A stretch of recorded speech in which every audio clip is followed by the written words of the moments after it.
kwetu.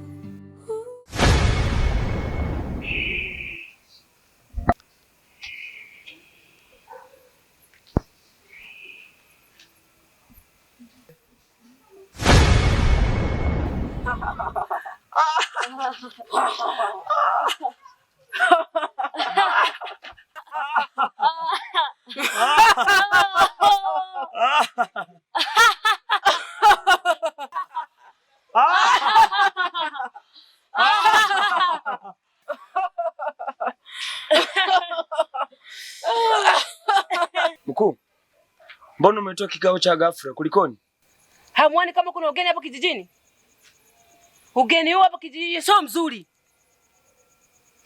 Sawa? Ndio mkuu. Kuna mtu kaingia kwenye hiki kijiji.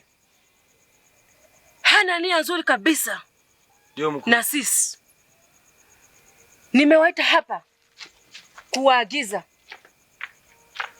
Na kuagiza. Ndio mkuu. Ukafanye kazi.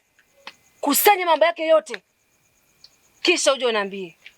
Ndio mkuu. Na wewe? Ndio mkuu. Fanya mambo yako. Kusanya mambo yake yote anayoyafanya hapa kijijini. Ndio mkuu. Uje uniambie. Kama nilivyoagiza mkuu.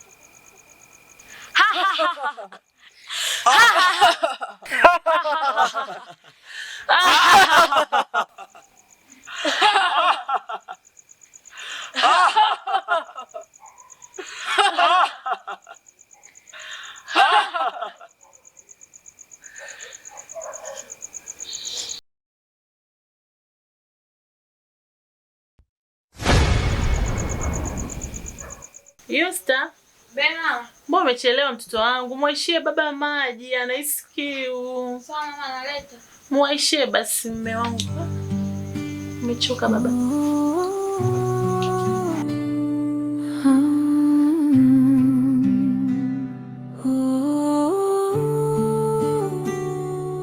Kijijini kwetu.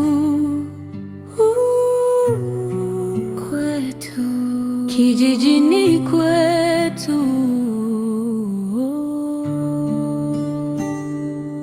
ukionacho kwa macho kama usikiseme. Hivi mke wangu, kijiji hicho hakitaji hivi ninayosikia nje ni kweli?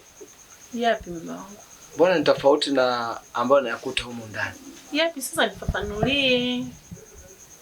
Nasikia unatesa watoto wangu, lakini kija ndani unakuta kuna utofauti. Mimi mume wangu mimi. Yaani nakuta unaishi nao kama vile yani kwani kinaendelea? Mimi. Ndio wewe. Nakutesea watoto wako. Leo hii mimi nakutesea watoto wako. Ama kweli umenichoka mimi? Hapana. Umenichoka mume wangu. Yaani umenichoka. Hapana. Hapana mke wangu. Kule nje maneno yametapakaa mno. Unanitesea watoto wangu, umekuwa punda humo ndani. Lakini nikija humo ndani nakuta ni vitu vile tofauti. Au kuna nini kinaendelea? Kama ni mwanamke anakuambia hayo maneno, anakutaka. Na kama ni mwanaume basi ananitaka mimi. Nisikilize mimi mume wangu. Tumeishi na wewe miaka mingi humu ndani. Leo hii mimi nije kukutesea watoto wako. Kwanza mimi humu ndani naona furaha sana tunavyoishi hivi, tunacheka. Angalia mume wangu, mimi mwenyewe tangia nizeke watoto kamoja uzazi umegoma. Kwani mimi niwatese hawa mume wangu? Nisikilize mimi. Nisikilize mimi babangu. Naomba unisikilize. Hapana, sio kweli mke wangu. Naomba uniambie ukweli. Unanitesea watoto wangu? Mume wangu, mimi siwezi kuwatesa. Mke wangu, unanitesea watoto wangu? Acha mume wangu. Siwezi. Hebu niambie ukweli. Nini kinaendelea? Hamna. Ni waongo. Yaani ni waongo mume wangu. Mume wangu kiamu na kuchia. Wanataka utuharibie sisi ndoa yetu. Mama Yusta, sikilize mambo ya watu. Mama Yusta, unanitesea watoto wangu? Hamna. Usiwasikilize watu wangu. Unakuomba. Ni kweli watesi? Siwatesi lazizi. Kupenda. Sasa mke wangu. Nimechoka kwa kweli. Naomba uniwekee maji ya kuoga nikapumzike. Sasa mume wangu. Naam. Nikubebe mgongoni au nikupakate mpaka bafuni? Wewe mwenyewe unachotaka. Hebu njoo. Wow. Hebu njoo babangu. Unatesa watoto. Unawatesaje kwa staili hii? Ndio nishangae. Mke wangu. Mume wangu. Siamini wanachosema watu. Achana nao. Na kesho kwa taarifa, yani kesho tunatoka huko, nimekubeba mgongoni na najua ni hapa nyumbani, sio wengine. Wow. Watachonga. Allah.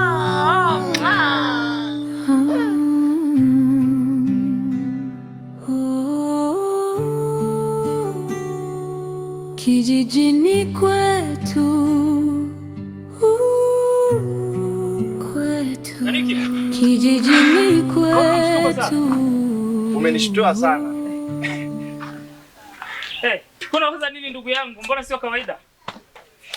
Mwenyekiti. Karibu sana. Asante. Umenishtua sana mwenyekiti. Kwema lakini ulikotoka? Mimi namshukuru Mungu. Na wewe ndio umeniletea hiyo taarifa iliyotoka hapa? Kuna jambo lingine limetoka hapa kwako sasa hivi? Ndiyo, kuna taarifa mbaya sana na ni ya kusikitisha kabisa. Taarifa gani hiyo ndugu yangu? Kuna msiba. Msiba? Kumbe ujui. Msiba wa nani tena? Bwana Makalanga. Mpaka sasa hivi dakika hii tunavyozungumza hatupo naye duniani. Basi siwe shida. Sawa. Kwa muda huu tafuta wajumbe 6 ili muweze kufika kwa ndugu yetu John. Ndio. Muweze kuandaa mazingira. Ila pia vile usisahau kilichokuwa kimenileta kwako. Kitu gani tena? Unitangazie tangazo la kuhusu mkutano. Unajua ndugu yangu, tangu tuchaguliwe hatujawahi kusikiliza wananchi wetu. Na sasa hivi kero zimekuwa nyingi, matatizo ya kutosha ndugu yangu. Hebu nikuombe, ili tatizo la msiba linapoisha, nitishie mkutano.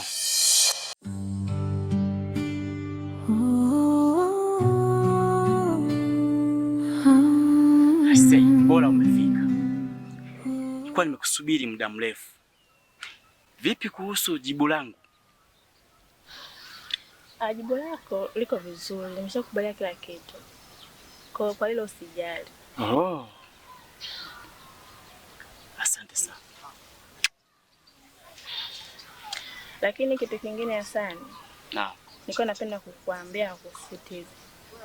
Kama upo kweli serious na kunioa mimi, usije kunifanyia mambo ya ajabu hapa kijijini. Na hisi unaelewa kijiji chetu kilivyo, kina mambo mengi.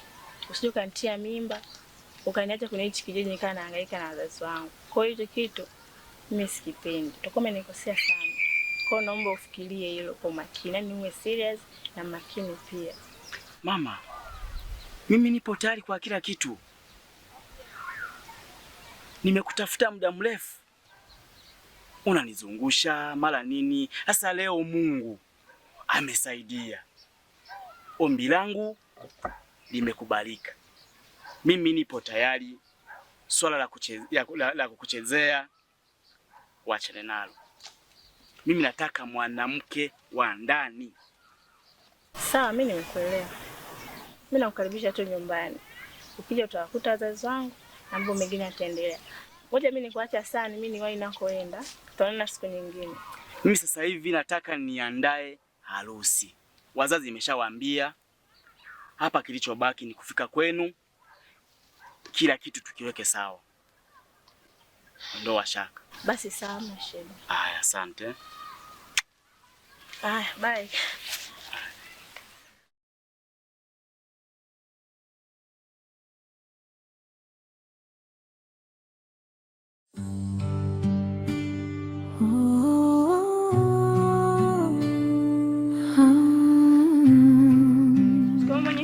Marahaba. Usalama upo? Usalama hauwezi kuwepo. Kwa sababu gani? Kijana wako huyo hapa tunapoongea sasa hivi kashatia mimba. Yaani nimekuletea furushi hapo ule. Sasa wewe na huyo mtoto wako mlee. Kijana wangu yupi? Vini au Abdul? Vini. Yaani cha kufanya tu hapo utusaidie. Msaidie tu abaki hapo kama ile kijana lako lipo lilete. Yaani mtaa mzima nimejaa mimi. Kwa nafundisha watu malaya mimi. Sasa we binti nikuulize, kipindi mnapeana mimba, mimi nilikuwepo? Kwamba mniachie mimi hilo furushi? Hapa si kwao. Mimi nilikuwepo kwani kipindi wanapeana hizo mimba? Mwenyekiti, naomba ongea vizuri na kijana wako. Naomba uongee vizuri na kijana wako. Mimi siwezi saizi yaani nishindwe kukaa nyumbani kwa ajili ya kijana wako. Yaani kama vipi mimi sitoki hapa. Yaani sitoki hapa. Basi kaa. Au uende utakuja kukutana naye kama mlivyokuwa mnakutana mwanzo. Sawa binti. Maana kipindi mnapeana binafsi sikuwepo. Ila ungekuja kuomba ushauri, labda ningeangalia jinsi ya kukusaidia. Ila kwa sababu ishatokea, ushayachota, haina budi kuyaoga. Bibi mwenyekiti, wewe unadhani ni rahisi kama unavyofikiria? Angekuwa ni mwanao ndo kapewa hiyo mimba, ungefanyaje? Hivi nyewe mwanadamu na kutuharibia maisha yetu za watoto wa kike. Nyie mabinti, hamjaja kwangu kunitukana. Hebu tokeni kwangu. Tokeni kwangu. Tokeni kwangu. Tokeni kabla sijawaitia mgambo. Tokeni kwangu kabla sijawaitia mgambo.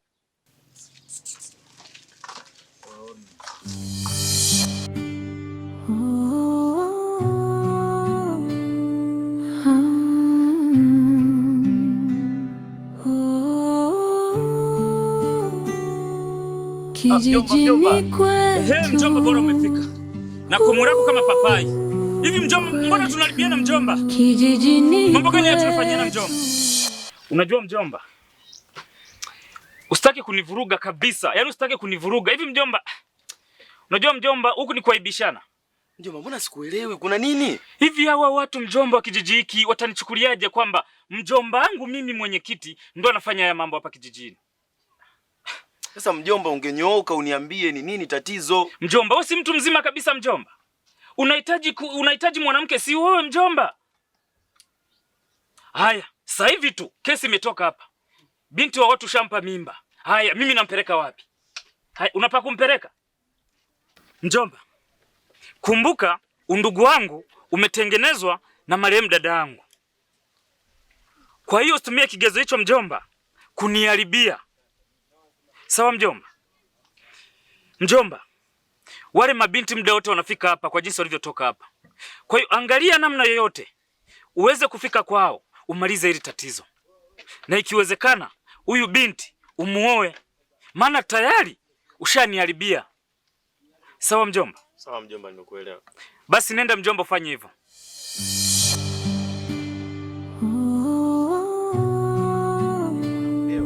Mambo yanaendelea ndani. Hivi mnaelewa kweli? Brother, mimi ya mambo siyaelewi. Haya mambo naona yako kijijini tu, mimi siyaelewi kabisa. Kaka, kwa jinsi mambo yanavyoenda kwenye hichi kijiji, yakiendelea hivi, mimi lazima niondoke kwenye hichi kijiji. Siwezi kukaa kwenye hichi kijiji kabisa. Yaani siwezi kuendelea kukaa huko. Yaani unaweza kuamini Deo. Kila kukicha matukio. Kila kukicha matukio.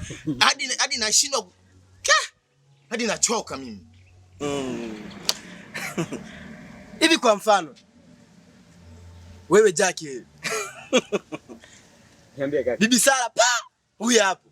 Kaka, Bibi Sara kitokea hapa kaka. Unajua nakimbilia wapi? Moja kwa moja kwa mwenyekiti kaka. Siwezi kukaa hapa. Unakimbia kwa miguu gani? Kwa miguu hii kaka. Hiyo miguu ambayo imekaa kama bata. Kaka hii inasepa hii. Hii ni Montres, eti Montres, ni Monta hii. Kaka. Anakuwa anakimbia hivi. Ndio.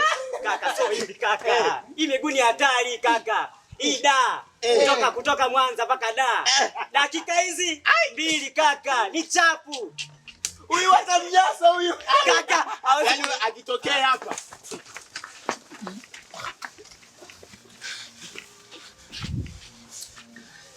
Ndio. Eriki, nikajua Bibi Sara. Kumbe ni wewe. Wewe unataka bangi nini? Sasa ndio nini ndugu yangu unachafuana? Uwezi amini. Unamjua Kundi? Ndio nafahamu. Kundi tuliomzika hapa juzi. Kafanyaje hiyo Kundi? Na wewe ondoka kwenye mood ndugu yangu na wewe. Uwezi amini. Kanitokea. Ndugu yangu hebu acha. Hivi Deo una Wewe Oya mwanangu. Oya, wewe vipi? Oya Deo. Oya mwanangu akazima huyu mwanangu. Eliki, nisaidie unipeleke nyumbani babangu.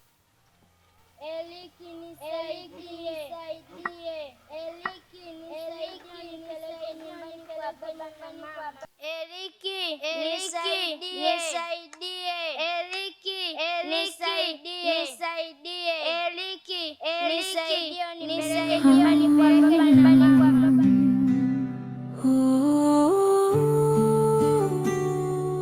Kijijini kwetu,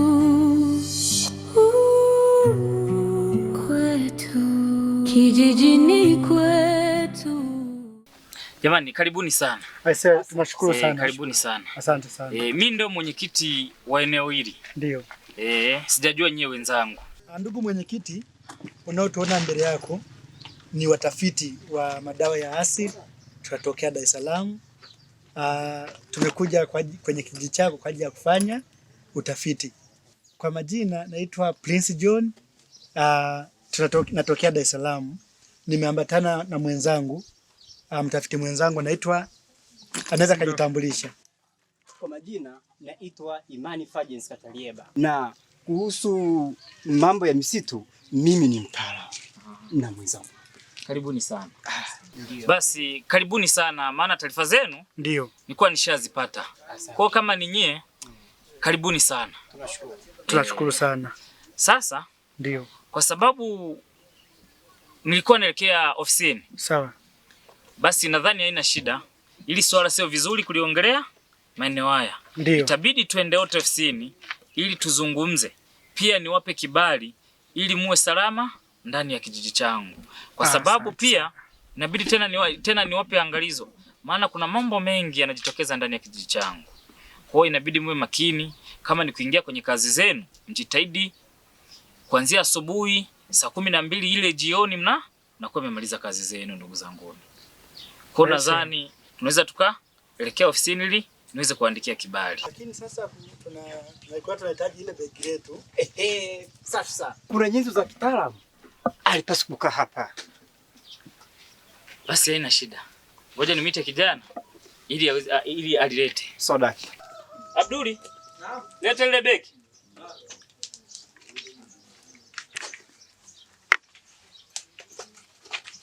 Asante sana kwa kulipa begi. Mama. Kwa tunaweza tukaenda. Tunaweza tukaenda. Abduli. Kijijini kwetu.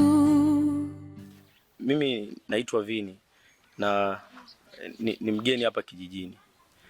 Naishi kwa mjomba wangu ambaye ndio mwenyekiti wa hiki kijiji. Sababu kubwa ya mimi kuja hapa ni mimi ndo muhusika wa ujauzito wa mdogo wako.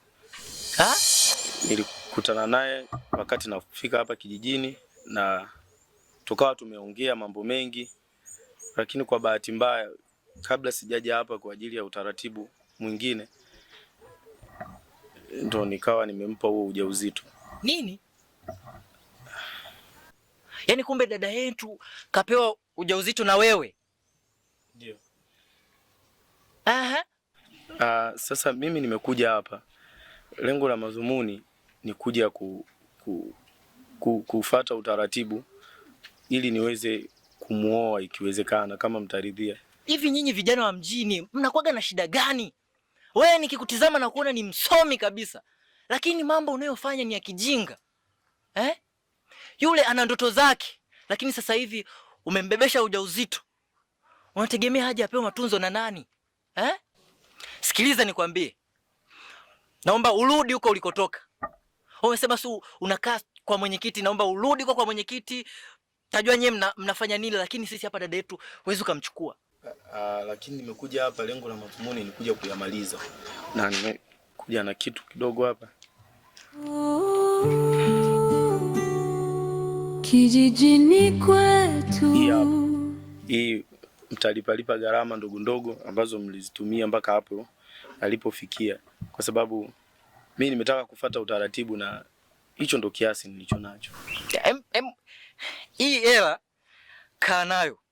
Mimi sishawishiki kwa vitu vidogo. Naomba ukae na hiyo hela.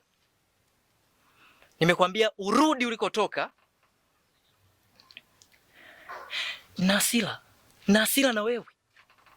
Kama ungejua huyu dada yangu tumempambania kiasi gani mpaka akafika hapa. Alafu leo unakuja kunipa hongo. Sipokei. Rudi. Naomba pokea. naomba usikatae, pokea.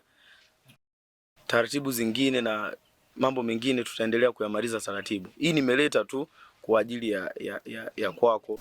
Ni shilingi ngapi? 155. 155? Ndio. Sijapokea hii hela kama ongo. Mimi nakwambia. Naomba dada yetu tutakukabidhi, lakini umtunze na kumheshimu kama vile tulivyokuwa tukimtunza hapa nyumbani. Sijui umenielewa? Ndio, nimekuelewa. Safari njema. Sawa, hamna shida. Mimi nitahakikisha kwamba namtunza vizuri na hatapata shida yoyote. Kijijini kwetu, kijijini kwetu,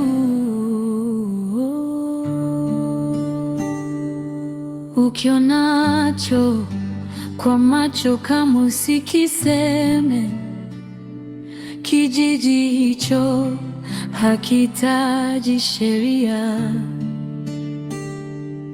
wala amri, bali ni nguvu na ubabe. Mimi sijui, mimi sijui.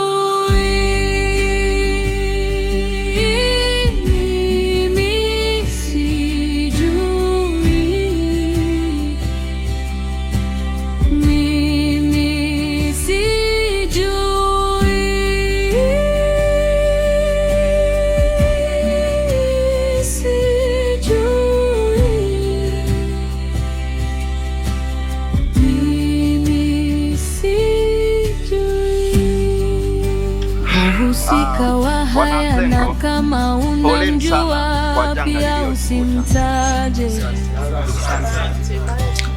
Sote limetugusa, tumeumia na sisi. Kumbuka wingi yako ndipo mtoto alikuwa ni pole sana katika hichi kijiji. Aise, nasikitika sana. Leo hii ameondoka. Hili jambo wenda likawa ni funzo kwetu. Kwa hiyo sote tutaenda, imeandikwa mavumbini tutarudi. Poleni sana. Poleni sana wafiwa. Vijana, mke tayari kwa ajili ya kubeba mwili kuelekea malaloni. Kwa hiyo wanawake tutaanza kutangulia malaloni kwa ajili ya kumhifadhi kwenye nyumba yake ya milele akapumzike na amani. Inatosha. Mimi binafsi inatosha. Ninaumia sana, mtoto amenigusa sana. Kuna daftari. Hili daftari wananzengo mtapita kwa ajili ya lambilambi. Hili daftari kila mtu ni lazima atatoa lambilambi. Karibu mwenyekiti, kama una la kuzungumza. Karibu sana mwenyekiti wangu. Asante. Jamani, familia poleni sana. Asante sana. Nanzengo poleni sana. Asante sana. Jamani, kwanza ni washukuru kwa kuweza kufika kwa ndugu yetu, kumstiri mwenzetu. Jamani, binafsi naumia sana ndugu zangu. Mnaponiona hapa nimesimama kwa sababu mimi ni mwenyekiti. Ila binafsi nimeshindwa hata kuongea. Binafsi mimi cha msingi tuendelee na moyo wa hivi hivi. Kingine nitoe angalizo kwa familia, tuwe wavumilivu kwa kipindi hiki kigumu. Najua ni wakati mgumu sana tunapitia, ila tujikaze, tujitahidi, ili ni swala la kupita. Pia ndugu zanguni, wana kijiji na wananzengo wa eneo hili, tuwe na angalizo. Maeneo ya mtoni kule, majira kama ya jioni, sio maeneo salama kabisa. Tujitahidi ndugu zanguni, kama ni wakina mama wanafuata maji watoto, tuwe tunajitahidi tunafika mapema sana. Kwa sababu kule ishakuwa ni matatizo ni mengi mno. Sawa ndugu zanguni? Tujitahidi sana, kama ni majira ya asubuhi, majira ya mchana ili tumalize. sina mengi hapa. Naombeni niwashukuru, asanteni, na mnapoenda mfike salama. Jamani, niwashukuru.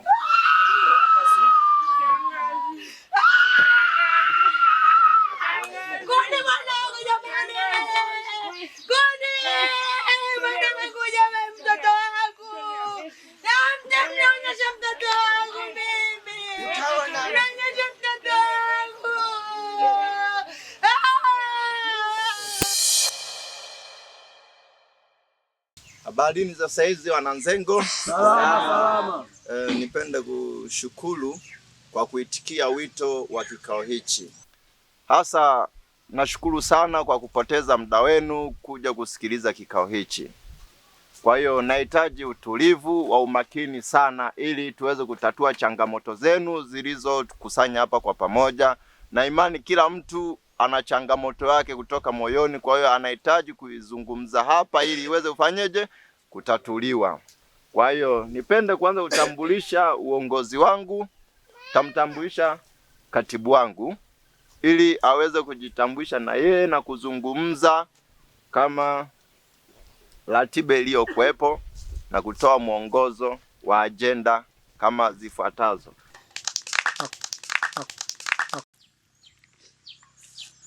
Habari za saizi wanakijiji? Salama. Nawapenda sana. Kwa majina naitwa Neema. Mimi ni katibu wenu.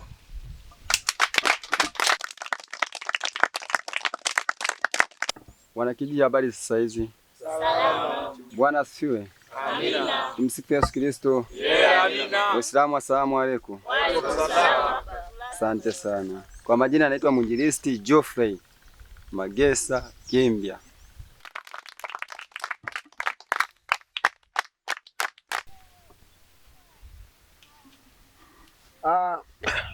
Kijiji oye! Oye! Kikao oye! Oye! Asalamu alaykum. Wa alaykum salaam. Bana, mimi nadhani mwafahamu mimi ndo mzee wa mila katika kijiji hiki. Kwa majina yangu mimi naitwa Dodigenegoro Gabajijoro ai maarufu kama Ostazi wa Mapozi, ndo mzee wa kijiji na mila ndo nashughulika mie hapa.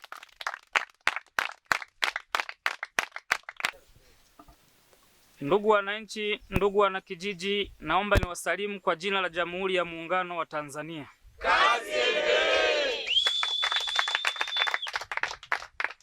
Mimi niliyesimama hapa mbele zenu nadhani mlio wengi mnanifahamu.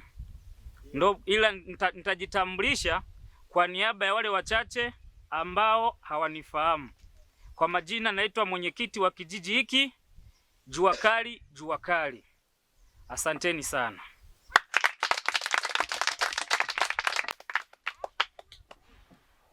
Asanteni sana wanakijiji, na imani kila mtu hapa amesikia jina la kiongozi, si ndio?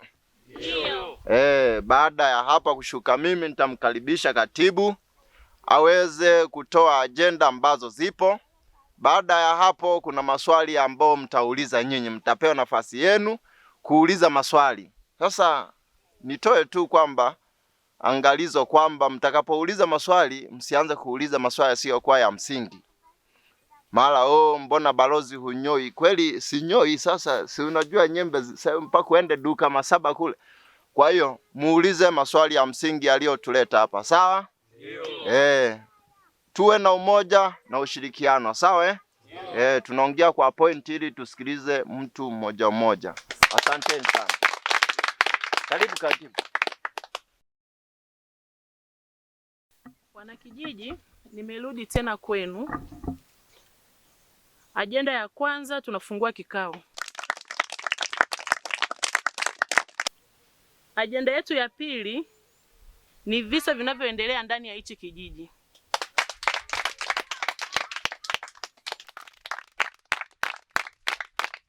Ajenda ya tatu ni utendaji kazi wa sisi viongozi.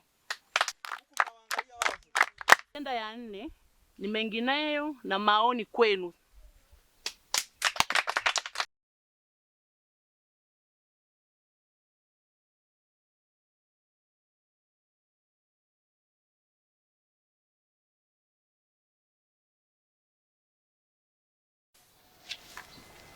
Wewe ni mgeni kwenye hiki kijiji? Nina kamba mguuni. Ulikofikia hujapewa taarifa ya hiki kijiji? Niambiwe kwamba mama, hiki kijiji kina taarifa zake. Na hiki kijiji kina taratibu zake. Kila mgeni anayefikia hapa kijijini lazima apewe sheria za hiki kijiji. Nyosha maelezo, mbona unakatakata? Sasa naona wewe mwenyeji wako hajakupa taarifa. Lakini kama angekupa taarifa, usingekuwa na majibu hayo. Na mimi ndo Bibi Sara. Mimi ndo mkongo wa hiki kijiji. Hakuna kikongo mwingine zaidi yangu mimi. Ndio nimekuona wewe na nikajua kwamba wewe ni mgeni. Umemaliza? Unataka kuzungumza? Umemaliza? Unataka kuzungumza? Sasa nakwambia hivi, umejitambulisha, sijakuuliza na sijakwambia ujitambulishe. Lakini nakwambia hivi, wewe ni Bibi Sara, mimi naitwa Natafuta. Natafuta? Ndiyo. Natafuta. Sasa ni hivi, wazoea wale uliowazoea kuwachezea. Sawa? Yaani kwangu hapa umefika. Mimi ndo nimeshafika kwenye hiki kijiji na nimeweka kituo. Nitakuonyesha. Unajiamini? Ndiyo. Wewe ndo Natafuta. Natafuta. Huyu ni Natafuta. Ni jina lake. Ajenda ya 5 ni kufunga kikao. Napenda kumkaribisha mwenyekiti wenu awafafanulie hizi kesi zinazotokea kijijini, awaelekeze ili tuzidi kupendana, tusikilizane, sisi ni wamoja. Nawapenda. Asanteni sana. Asanteni sana. Jamani, nadhani katibu wangu hapa shazungumzia ajenda zetu. Nachohitaji kwenu ni kitu kimoja au viwili. Na imani tukivizingatia, kikao chetu kitaenda vizuri na tutakimaliza vizuri. Katibu wangu ashazungumzia kuhusu ajenda tulizonazo. Na hisi ajenda ya kwanza ni kufungua kikao. Nadhani hii tayari nimeimaliza. Sawa ndugu zangu? Nachokihitaji kikubwa ni utulivu, amani na upendo. Sawa ndugu zangu? Ndio. Ajenda ya kwanza kwa sababu nimeshaimaliza kufungua kikao, niingie kwenye ajenda namba 2 ambayo ni visa vinavyoendelea ndani ya kijiji chetu. Sawa ndugu zangu? Na imani wote mlioko hapa mnafahamu matatizo yanayoendelea ndani ya kijiji chetu. Sosi ya hii ni ipi? Tunahitaji mawazo yenu ili tuangalie jinsi gani tunaweza tukatatua hivi vinavyoendelea ndani ya kijiji chetu. Sawa ndugu zangu? Ndio. Sasa niombe kwa hii ajenda namba 1. Unanyosha mkono, unauliza au unashauri. Ukimaliza kama kuna majibu ya kupata kwa hapa tutakupa. Ila kama ni ya kwenda nayo tukafanyie kazi, mtabidi muwe na subira, tutarudi na majibu yenu kwa muda mwingine. Nadhani hapo umenielewa jamani. Sasa naombeni kama ajenda yetu inavyozungumza, visa vinavyoendelea ndani ya kijiji chetu. Kwa hiyo nahitaji mikono, nahitaji mawazo ili mengine tuendelee.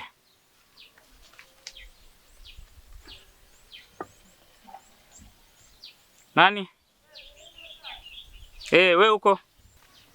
Wananchi oye. Oye. Mimi nina swali kwa mwenyekiti.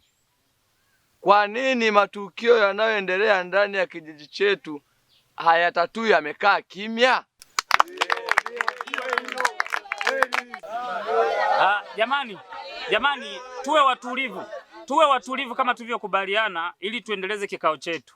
Ndio maana uongozi wa serikali za mitaa na kijiji tumefika hapa ili kutatua hizi kero. Mesikiliza ndugu zangu?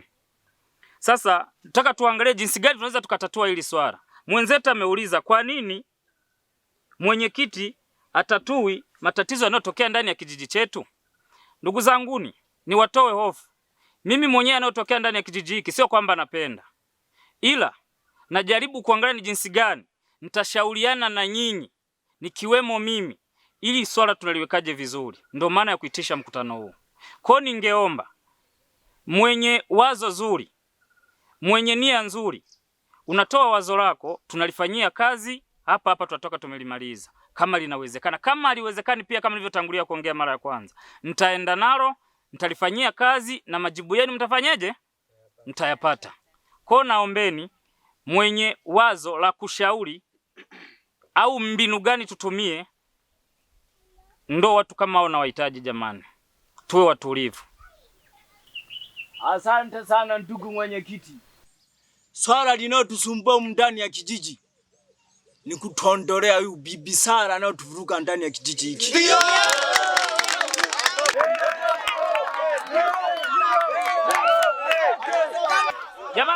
Jamani, tuwe watulivu. Tuwe watulivu ili tusikilize. Jamani,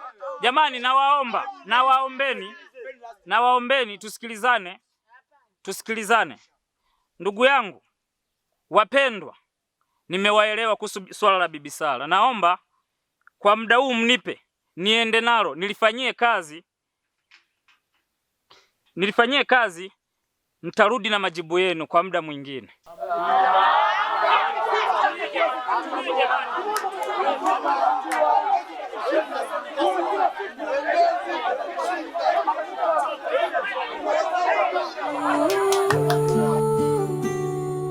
Kijijini kwetu na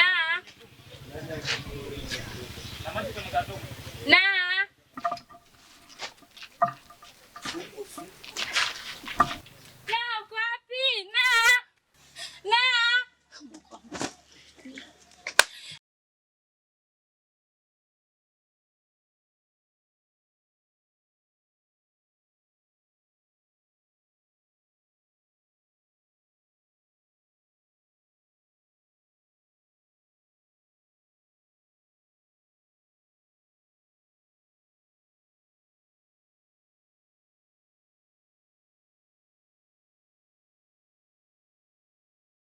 Mke wangu, vipi tena? Mtoto yuko wapi? Mke wangu, tangu lini mimi nakuja shambani na mtoto? Yaani nimemtafuta pote, hayupo. Changanya mke wangu. Hayupo nyumbani, nimetafuta pote, hayupo. Hebu mke wangu katafutie mtoto. Katafutie mtoto.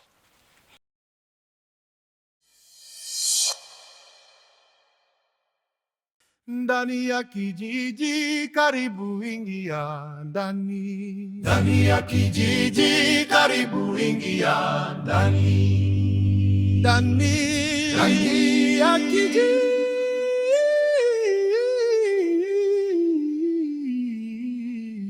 karibu ingia.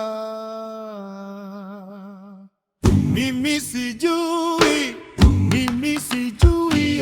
mimi sijui. Mimi sijui, oh, mimi sijui. Utakachokikuta usiseme, kwa sababu vinginevyo utapotea. Yanayoendelea ni mazito kiasi kwa muhusika sijui. Mimi sijui, mimi sijui.